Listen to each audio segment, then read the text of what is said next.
Well, we were talking last time about the Olmecs a little bit, and what a lot of people don't realize is that the Olmec calendar, those 20-day signs, were not only used for to number the days and the weeks and the years as we do now. They were also considered to be the journey of the soul, sort of the heroic journey, with the first sign being the sign of conception and the fifth sign being the sign of physical death. And then you have 15 more signs, which cover the soul's journey through the other side, until the 20th sign, which is actually apotheosis or godhood. So it's this 20-step journey, as well as the idea that we're using these on a day-to-day system.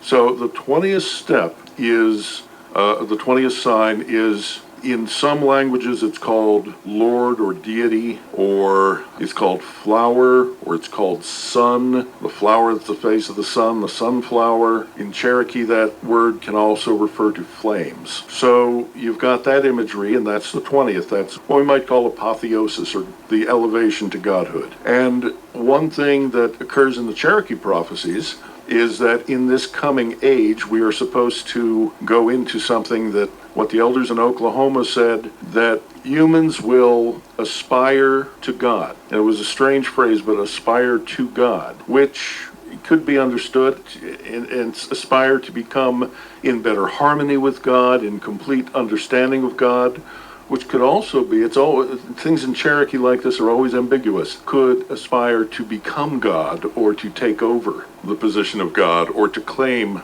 absolute divine authority, which could lead to other problems.